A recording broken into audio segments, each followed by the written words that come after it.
जय हिंद प्यारे बच्चों, मैं जितेंद्र कुमार पांडे आपका स्वागत करता हूं आपके अपने ही YouTube platform target with Jitendra पर। प्यारे बच्चों, इस समय हम लोगों का इंग्लिश ग्रामर का सीरीज चल रहा है जिसमें हम लोग पढ़ रहे हैं नरेशन, और नरेशन में आज हम लोग पढ़ेंगे पार्ट 3।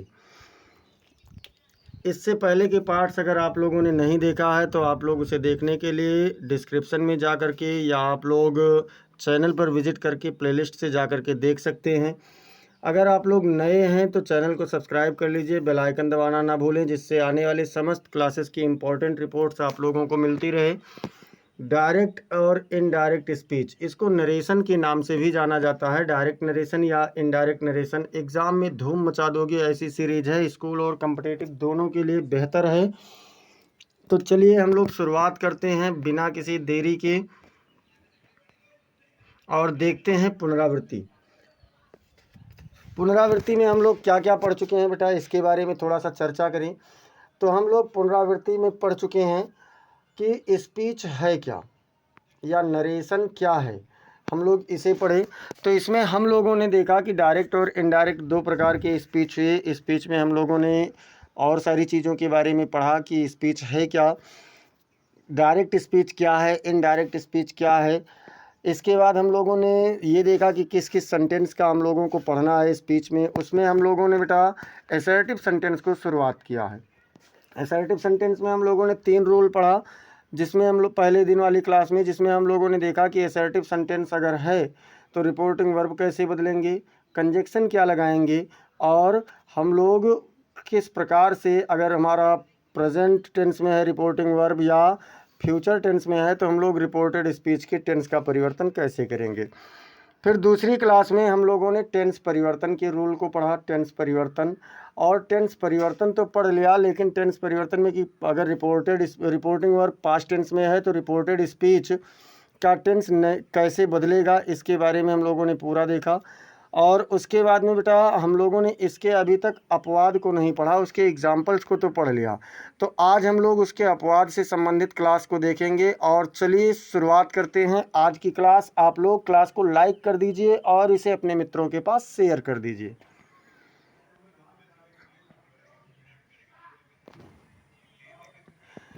देखिए यहाँ से देखते हैं कि द रिपोर्टिंग वर्ब, यदि रिपोर्टिंग वर्ब पास्ट टेंस में हो, जैसे हमने कहा था अपवाद, तो अपवाद इसमें देख लीजिए क्या है। यदि रिपोर्टिंग वर्ब पास्ट टेंस में हो और रिपोर्टेड स्पीच में सार्वभौमिक सत्य, यानी कि सार्वभौमिक सत्य का क्या होता है, यूनिवर्सल ट्रूथ। अब हिंदी और इंग्लिश दोनों ऐसा है जो समझने में दिक्कत करता है।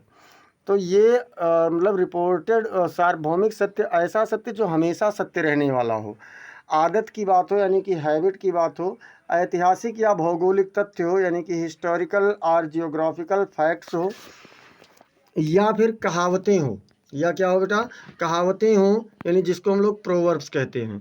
तो रिपोर्टेड स्पीच का टेंस नहीं बदलता है। मतलब रिपोर्टेड स्पीच का टेंस कब बदलता था, तो जब रिपोर्टिंग वर्ब पास्ट टेंस में होता है। और अगर रिपोर्टिंग वर्ब पास्ट टेंस में है लेकिन रिपोर्टेड स्पीच में ये सारी चीज़ें हैं जो अभी मैंने बताया, कि जैसे सार्वभौमिक सत्य है, या फिर आदत है, या फिर ऐतिहासिक या भौगोलिक तथ्य है, या फिर कहावतें हैं, तो इन सब का होने पर रिपोर्टेड स्पीच का टेंस नहीं बदलेगा। चलिए इसके एग्जाम्पल्स को देख लेते हैं। इसके एग्जाम्पल में जैसे पहला एग्जाम्पल हमने क्या लिया है, पहला एग्जाम्पल लिया ही सेड, उसने कहा, the sun rises in the east, सूर्य पूर्व में निकलता है। ये क्या है बेटा, तो ये सार्वभौमिक सत्य है, हमेशा सत्य रहने वाली बात है। अर्थात सूर्य हमेशा पूर्व से ही निकलता है। अब इस समय बरसात का मौसम है तो जिस दिन बदली होती है उस दिन तो कभी कभी निकलता ही नहीं। ये सोच रहे होंगे, ऐसा नहीं है, सूर्योदय उसी समय पर होता है, और सूर्योदय अपने ही समय पर होता है। तो उसमें जब अब अगर हम इसका इनडायरेक्ट बनाएंगे तो क्या करेंगे, ही लिखेंगे, सेड लिखेंगे, क्योंकि सेड टू बदला जाता है, सेड नहीं बदला जाता। तो क्या हो गया, he said, comma inverted comma को हटाए दैट लिख दिए। अब देखो ये रिपोर्टिंग वर्ब आपका है सेड, और ये आपका है रिपोर्टेड स्पीच। रिपोर्टेड स्पीच आपका प्रेजेंट इंडेफिनिट में है, रिपोर्टिंग वर्ब पास्ट इंडेफिनिट में है। लेकिन रिपोर्टेड स्पीच में सार्वभौमिक सत्य की बात की गई है, इसलिए रिपोर्टेड स्पीच का टेंस नहीं बदलेगा। तो क्या हो जाएगा, he said that the sun rises in the east, उसने कहा कि सूर्य पूर्व में निकलता है। ऐसे डायरेक्ट में अगला सेंटेंस देखेंगे तो लिखा है my father said to me, मेरे पिताजी ने मुझसे कहा, डॉग्स बार्क एट स्ट्रेंजर, कुत्ते अजनबी पर भौंकते हैं।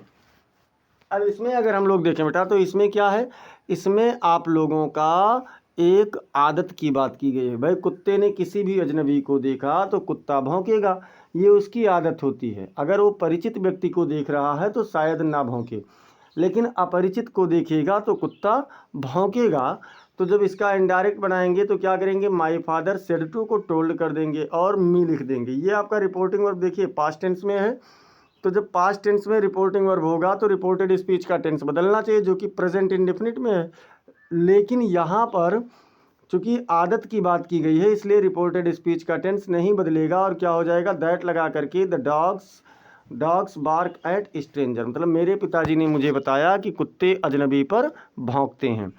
तो आदत हम लोगों ने देख लिया और हम लोगों ने देखा सार्वभौमिक सत्य। अब हम लोग यहाँ पर और चीज़ें देखते हैं, जैसे द टीचर सेड, अध्यापक ने कहा, the earth moves round the sun, पृथ्वी सूर्य के चारों ओर घूमती है। क्या कहा कि पृथ्वी सूर्य के चारों ओर घूमती है। तो जब इसका इनडायरेक्ट बनाते हैं तो क्या हो जाता है, द टीचर सेड दैट लगाएंगे और देखिए सेड है पास्ट में, लेकिन ये वाला क्या है, तो ये आपका प्रेजेंट इंडेफिनिट में है, तब भी इधर का टेंस नहीं बदलेगा क्योंकि भौगोलिक तथ्य है। तो क्या करेंगे, the earth moves round the sun, इसमें कोई परिवर्तन नहीं। ऐसे ही डायरेक्ट में कहा गया, द टीचर सेड, अध्यापक ने कहा, अशोक डिफीटेड कलिंग, अशोक ने कलिंग को हराया। इसमें क्या किया गया बेटा, तो इसमें आप लोगों का ऐतिहासिक तथ्य है, इतिहास की घटना 261 ईसा पूर्व अगर आप लोगों को याद होगा तो अशोक ने कलिंग पर आक्रमण किया था और उसमें विजयी हुआ था। उसी के बाद में बौद्ध धर्म अपना लिया था अशोक ने। तो जब इनडायरेक्ट बनाएंगे तो क्या हो जाएगा, द टीचर सेड हो जाएगा, उसके बाद दैट लगा करके Ashok defeated Kalinga, the teacher said that Ashok defeated Kalinga, अध्यापक ने कहा कि अशोक ने कलिंग को हराया। और एग्जाम्पल देख लेते हैं, तो और एग्जाम्पल में क्या है, अब यहाँ पर हम लोग देखेंगे डायरेक्ट में कहा गया कि my father said to me, मेरे पिताजी ने कहा, work is worship, work is worship क्या है, तो ये प्रोवर्ब है यानी कि कहावत है। कहावत दो प्रकार से होती है, एक तो मुहावरा होता है और एक लोकोक्ति होती है। तो यहाँ पर अगर हम देखें तो वर्क ही पूजा है या कर्म ही पूजा है, ये क्या कहा गया, ये आपका एक कहावत है। तो जब इनडायरेक्ट बनाएंगे तो माई फादर टोल्ड मी, इधर रिपोर्टिंग वर्ब बदल गया, दैट लग गया, लेकिन वर्क इज वर्शिप में कोई भी टेंस परिवर्तन नहीं किया गया। तो ये चीज़ें आप ध्यान रखेंगे, क्या क्या, अगर सार्वभौमिक सत्य है यानी यूनिवर्सल ट्रूथ है, आदत है यानी हैबिट है, या फिर ऐतिहासिक या भौगोलिक तथ्य है यानी कि हिस्टोरिकल और जियोग्राफिकल फैक्ट्स है, या फिर प्रोवर्ब है यानी कहावत है, तो रिपोर्टेड स्पीच का टेंस बिल्कुल भी नहीं बदलेगा। अब देखते हैं अगला नियम, और अगला नियम क्या कह रहा है, अगला नियम आप लोगों का है, इनडायरेक्ट स्पीच बनाते समय रिपोर्टेड स्पीच में आए हुए पर्सनल प्रोनाउन का परिवर्तन निम्न प्रकार से करते हैं। बेटा पर्सनल प्रोनाउन जो आएगा उस पर्सनल प्रोनाउन को बदला जाएगा। तो कैसे बदला जाएगा, इसको जानने के लिए सबसे पहले तो हम लोगों को पर्सनल प्रोनाउन का पूरा चार्ट पता होना चाहिए, और चार्ट जब हमें पता हो जाएगा, चार्ट अच्छे से रिमेंबर हो जाएगा, याद हो जाएगा, तो उसके बाद में आसानी हो जाएगी क्योंकि तब हमें ढूंढना नहीं रहेगा। तो चलिए पहले तो हम लोग चार्ट को देख लेते हैं। चार्ट यहाँ पर मैंने हैंड रिटन में लिया है, जिससे एक तरफ ये तो आपका हो गया पर्सन, ये हो गया आपका सब्जेक्ट, इधर ये आपका ऑब्जेक्ट के रूप में रहेगा और इधर पॉसेसिव के रूप में रहेगा। तो फर्स्ट पर्सन में कौन कौन से प्रोनाउन आते हैं, आई होता है। अब आई को हम लोग ऑब्जेक्ट के रूप में मी लिखते हैं और पॉसेसिव के रूप में माई लिखते हैं। यही चीज़ फर्स्ट पर्सन में, आई सिंगुलर है लेकिन वी क्या है, वी प्लूरल है, और वी का हम लोग ऑब्जेक्ट लिखते हैं अस, और पॉसेसिव क्या लिखते हैं, आवर लिखते हैं। ऐसे जब सेकंड पर्सन की बात करेंगे तो सेकंड पर्सन में क्या होता है, तो यू होता है सब्जेक्ट के रूप में, ऑब्जेक्ट के रूप में भी यू होता है, लेकिन अदर वर्ड यानी कि पॉसेसिव के रूप में योर हो जाता है। थर्ड पर्सन की जब बात करते हैं तो थर्ड पर्सन में प्रोनाउन होते हैं चार, एक तो ही, दूसरा सी, इट और दे, ये तो सब्जेक्ट के रूप में है। अब ही को ऑब्जेक्ट के रूप में हिम लिखेंगे, सी को ऑब्जेक्ट के रूप में हर लिखेंगे, इट को ऑब्जेक्ट के रूप में इट लिखेंगे और दे को ऑब्जेक्ट के रूप में देम लिखेंगे। फिर पजेसिव की जब बात करें तो ही का पजेसिव हिज हो जाएगा, सी का पजेसिव हर हो जाएगा और इट का पजेसिव इट्स हो जाएगा और दे का पजेसिव दियर हो जाएगा।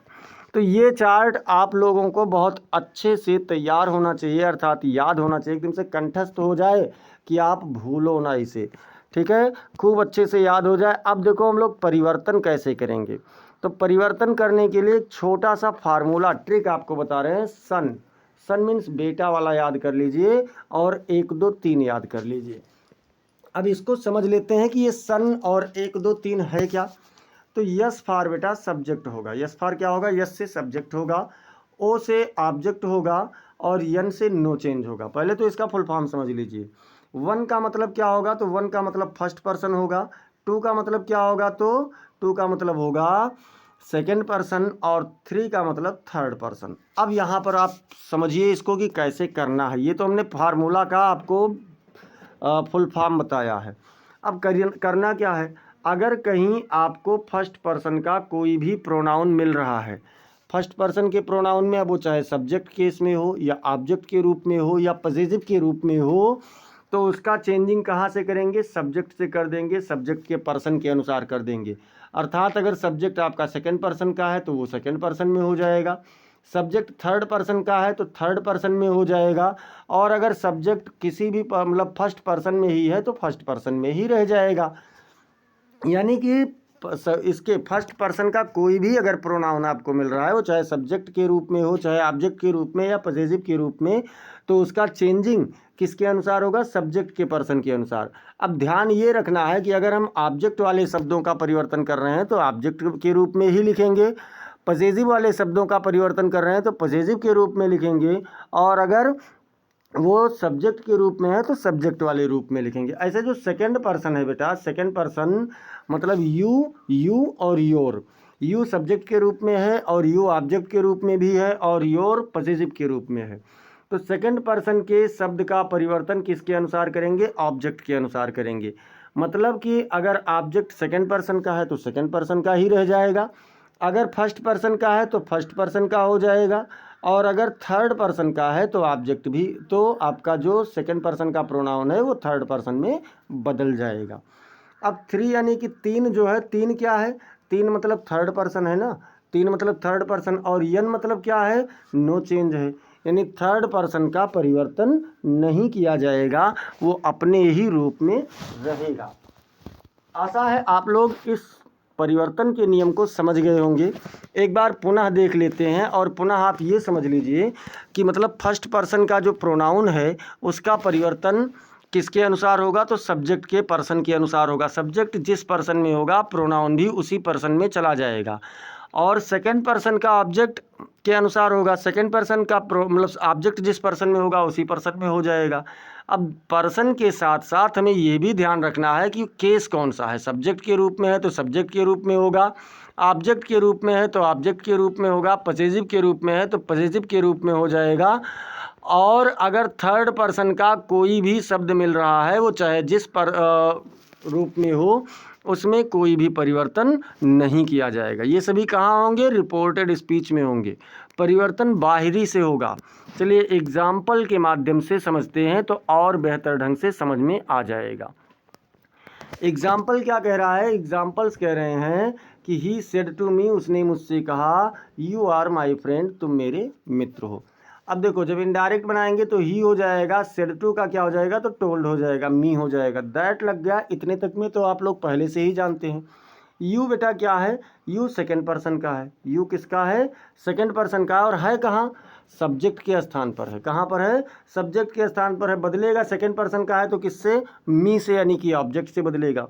सेकंड पर्सन मी से बदलेगा और मतलब ऑब्जेक्ट से, और फर्स्ट पर्सन सब्जेक्ट से। तो सेकंड पर्सन का यू है, सब्जेक्ट के रूप में है, परिवर्तन हो रहा है ऑब्जेक्ट से ऑब्जेक्ट पर, मी है, लेकिन मी ऑब्जेक्ट है और यू सब्जेक्ट है। तो मी का सब्जेक्ट क्या होता है, तो आई होता है, तो यहाँ पर क्या कर देंगे, आई कर देंगे। मी का सब्जेक्ट आई होता है इसलिए यहाँ पर आई हो गया। अब ये यू के साथ आर था, आई के साथ वाज हो गया। माई, देखो माई क्या है, माई आपका फर्स्ट पर्सन का है और किस रूप में है, तो पॉसेसिव रूप में है। फर्स्ट पर्सन है तो पहले तो दिमाग में यही आना चाहिए कि सब्जेक्ट से इसका परिवर्तन होगा, लेकिन माई है कैसे? माई आपका है पजेसिव केस में, सॉरी, तो हाँ पजेसिव केस में है, तो पजेसिव केस में ही जाएगा। तो ही का पजेसिव केस क्या होता है? तो हिज होता है। तो क्या हो गया? हिज फ्रेंड, यानी he told me that I was his friend, किसका बना? He said to me you are my friend. अब देखो अगले एग्जाम्पल में है Rahul said to you, Rahul ने तुमसे कहा, she will go with your mother, वह तुम्हारी माँ के साथ जाएगी। अब इसका जब हम लोग इनडायरेक्ट बनाएंगे तो क्या हो जाएगा बेटा? राहुल है, राहुल ही रह जाएगा, क्योंकि इधर का प्रोनाउन नहीं बदलना है। सेड टू को टोल्ड करेंगे, यू करेंगे और दैट लगाएंगे। अब सी देखो, सी क्या है? तो थर्ड पर्सन का है। थर्ड पर्सन में कोई भी परिवर्तन नहीं होना है, थर्ड पर्सन में कोई भी परिवर्तन नहीं होना है, वो जिस पर्सन में है उसी में रह जाएगा। तो इसलिए यहाँ पर सी ही रह गया, विल का उड हो गया, गो हो गया, विथ का, अच्छा गो, हाँ गो के बाद में विथ हो गया। अब देखिए योर क्या है? योर सेकंड पर्सन का है। योर किस पर्सन का है बेटा? सेकंड पर्सन का है। चेंजिंग कहाँ से होगा? ऑब्जेक्ट से होगा। तो ऑब्जेक्ट पर इधर पहले लेकर के इसको आओ, और अब ऑब्जेक्ट पर क्या लिखा है? यू लिखा है। अब यू भी तो सेकंड पर्सन का ही है, और हमने क्या कहा है कि जिस पर्सन में होगा ऑब्जेक्ट उसी पर्सन के अनुसार सेकंड पर्सन वाला चला जाएगा। तो योर भी सेकंड पर्सन और यू भी सेकंड पर्सन। तो अच्छा यहाँ पर हमने माई लिख दिया, माई नहीं होगा, यहाँ पर योर ही रहेगा। यहाँ पर क्या रहेगा बेटा? तो यहाँ पर योर रह जाएगा। यानी Rahul told you that she would go with your mother. जब यहाँ पर मी होगा, जब यहाँ पर मी होगा तब यहाँ माई होगा। तो यहाँ मी तो है नहीं, यहाँ पर यू है, इसलिए यहाँ पर माई नहीं होगा, क्या हो जाएगा? योर हो जाएगा। आशा है ये समझ में आ गया होगा। और एग्जाम्पल देख लेते हैं जिससे और अच्छे से समझ में आ जाए। क्या कहा गया? ही सेड टू मी, उसने मुझसे कहा, क्या कहा? You are a good boy, तुम एक अच्छे लड़के हो। अब इसका जब इनडायरेक्ट बनाएंगे तो क्या करेंगे? ही हो जाएगा, टोल्ड मी हो जाएगा, ही टोल्ड मी दैट। अब यू देखो कहाँ है? तो यू सब्जेक्ट के स्थान पर है और सेकंड पर्सन का है, तो इसका चेंजिंग किससे होगा? मी से होगा। मी का सब्जेक्ट क्या होता है? तो मी का सब्जेक्ट आई होता है। तो क्या हो गया? आई वाज ये गुड बॉय। क्या हो गया बेटा? आई वाज ये गुड बॉय। आशा है आप लोग इसे समझ रहे होंगे। कोई कन्फ्यूज़न है तो एक बार कमेंट सेक्शन में ज़रूर बताएं, और आप लोग कमेंट सेक्शन के साथ साथ आप लोग इसे समझने का प्रयास भी करें। हाँ, एक चीज़ और है कि प्रोनाउन परिवर्तन थोड़ा कंफ्यूज करता है। कंफ्यूज इसलिए करता है क्योंकि जब तक आपको प्रोनाउन वाला चार्ट, पर्सनल प्रोनाउन का चार्ट नहीं याद होगा तब तक आपको कन्फ्यूज़न होगी। तो आप लोग क्लास एंड होने के बाद में या पहले ही क्लास को एक बार रिवर्स करके आप लोग वहाँ चार्ट से देख सकते हैं। देखते हैं अगला। मोहन सेड, मोहन ने कहा, सी इज़ रीडिंग ए बुक, वह एक किताब पढ़ रही है। अब यहाँ पर देखो बेटा क्या कहा गया? मोहन सेड का सेड ही रह गया। सी आपका थर्ड पर्सन का है इसलिए थर्ड पर्सन नहीं बदला। दैट लगा करके क्या हो गया? सी ये प्रेजेंट कंटिन्यूअस में था तो पास्ट कंटिन्यूअस में चला गया, और क्या हो गया? Was reading a book. अब हम लोग कुछ इसमें नोट हैं यानी अपवाद है, उसको आज ही देख लेते हैं, और कमेंट में आप लोग ज़रूर बताना कि क्या इससे संबंधित कुछ और एक्सरसाइज लाए जाएं। और एक्सरसाइज लाए जाएंगे तो जब असर्टिव सेंटेंस खत्म हो जाएगा, समाप्त हो जाएगा, तो एक्सरसाइज इससे खूब एक्सरसाइज आपको करवा देंगे, कम से कम 15-20 एक्सरसाइज, जिससे आपका और अच्छा हो जाएगा। नोट में कह रहा है, पहला नोट आपका क्या है कि यदि रिपोर्टेड स्पीच में वी का प्रयोग व्यापक अर्थ में हो। व्यापक अर्थ मतलब साधारण रूप में हो और सबके लिए हो रहा हो। व्यापक अर्थ का मतलब क्या हुआ? कि साधारण रूप में हो और सबके लिए हो वी का प्रयोग, अथवा वी का प्रयोग बोलने तथा सुनने वाले दोनों के लिए हो, यानी कि वक्ता और श्रोता दोनों के लिए अगर वी का प्रयोग हो रहा है, या फिर वी का प्रयोग सबके लिए हो रहा है, तो वी का परिवर्तन नहीं करते हैं या नहीं होता है।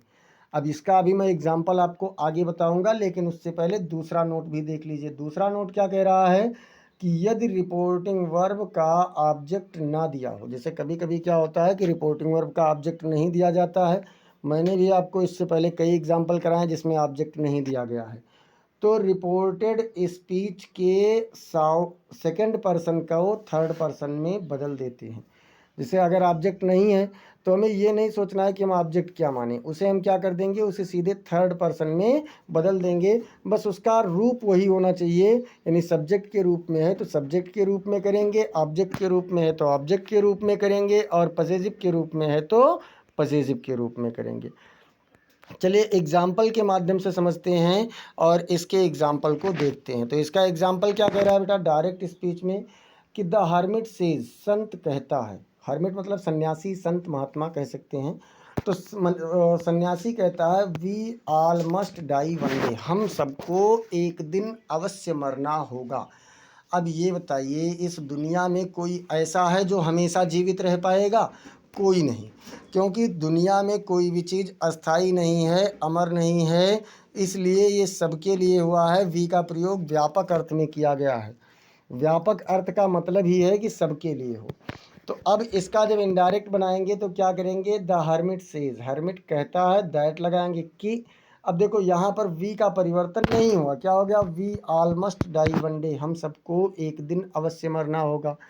दूसरी चीज़ अगर हम दूसरे दृष्टिकोण से देखें तो यहाँ पर बेटा we all must die one day, हम सबको एक दिन मरना होगा, ये सार्वभौमिक सत्य है क्योंकि कोई भी अमर नहीं है, तो इस रूप में भी वी का परिवर्तन नहीं होगा। अगला एग्जाम्पल देखते हैं कि Vipin said to me, Vipin ने मुझसे कहा we should buy new shoes, हमें नए जूते खरीदने चाहिए। अब यहाँ आप ध्यान दीजिए, विपिन बोलने वाला है, कहने वाला है, सुनने वाला कौन है, तो मी है यानी मैं हूँ। अब जब बेटा मैं सुन रहा हूँ, विपिन बोल रहा है, और वी का प्रयोग किसके लिए, दोनों के लिए। जूते किसे खरीदने चाहिए, तो हम दोनों को, यानी हम सबको, हमें खरीदने चाहिए। तो ऐसे में वी का परिवर्तन नहीं होगा। जैसे वी टोल्ड मी हो गया, दैट लगाए we should buy new shoes, हमें नए जूते खरीद लेने चाहिए। क्या कहा गया कि Vipin told me that we should buy new shoes, Vipin ने मुझे बताया कि हमें नए जूते खरीद लेने चाहिए। डायरेक्ट में देखते हैं तो डायरेक्ट स्पीच में और एग्जांपल, जैसे ही सेड, उसने कहा you did not go there, तुम वहाँ नहीं गए। देखिए हमने ये दूसरा नोट, पहले नोट के अनुसार ये दोनों एग्जाम्पल हैं जिसमें वी को नहीं बदलते हैं। दूसरे नोट में मैंने बताया था कि सेकंड पर्सन में, सेकंड पर्सन को किस में बदलेंगे, थर्ड पर्सन में। कब, जब सब ऑब्जेक्ट नहीं होगा, रिपोर्टिंग वर्ब का ऑब्जेक्ट नहीं होगा तो सेकंड पर्सन को थर्ड पर्सन में बदलेंगे। अब इनडायरेक्ट में देखिए तो क्या कहा गया, ही सेड लिखे, उसके बाद दैट लिख दिए। अब बेटा यू जो है, यू क्या है, सेकंड पर्सन का है लेकिन सब्जेक्ट के रूप में है। थर्ड पर्सन में कौन कौन सब हैं, तो 4 प्रोनाउन है, ही, सी, दे और इट। इट का प्रयोग अक्सर निर्जीव वस्तुओं के लिए, छोटे जीव जंतुओं के लिए, इन सब के लिए किया जाता है। लेकिन तो हम यू को इट से तो कन्वर्ट नहीं करा सकते हैं। कहा गया है कि तुम वहाँ नहीं गए, तो अब यहाँ पर हम क्या क्या ले सकते हैं, अगर हम यहाँ पर ही लिखे तब भी सही है, सी लिख दिए तब भी सही है, और दे लिख दिए तब भी सही है, क्योंकि जो आपका यू है, यू एक वचन और बहुवचन दोनों रूपों में होता है। तो इसलिए यहाँ पर आप चाहे ही लिखो, चाहे सी लिखो, चाहे दे लिखो, तीनों आपके सही होंगे। अगर यही चीज़ ऑब्जेक्ट के स्थान पर यू होता तब हम हिम लिखते, या फिर हर लिखते, या फिर देम लिखते। अगर यही चीज़ पजेसिव के रूप में होता तब क्या करते, तब वहाँ पर हिज लिखते, या हर लिखते, या फिर देयर लिखते। और ये आपका है पास्ट इंडेफिनिट में, बदलेगा किसमें, पास्ट परफेक्ट में। तो हैड नॉट गॉन, यहाँ पर बेटा गॉन होना चाहिए, क्योंकि पास्ट परफेक्ट में वर्ब की थर्ड फॉर्म हो जाती है। तो हैड नॉट गॉन देयर, ये आप लोगों का बनना चाहिए। तो इस तरीके से, हाँ तो देखिए इस तरीके से हम लोगों ने आज की क्लास में प्रोनाउन परिवर्तन को सीखा है। और अब मैं आपको यहाँ पर बता दूं कि अगर आप लोग अभी तक चैनल को सब्सक्राइब नहीं किए हैं तो चैनल को सब्सक्राइब कर लीजिए, क्लास को लाइक कर दीजिए और इसे अपने मित्रों के पास शेयर भी कर दीजिए। सब्सक्राइब करने के बाद बेल आइकन ज़रूर दबाना, जिससे आपको आने वाली समस्त क्लासेस की महत्वपूर्ण अपडेट्स मिलती रहें। अगर किसी भी प्रकार का कोई सुझाव है तो आप लोग कमेंट सेक्शन में ज़रूर बताएं। आपको क्लास कैसा लगा ये भी आप लोग कमेंट सेक्शन में ज़रूर बताएं। मिलते हैं फिर अगली क्लास में, तब तक के लिए जय हिंद, जय भारत।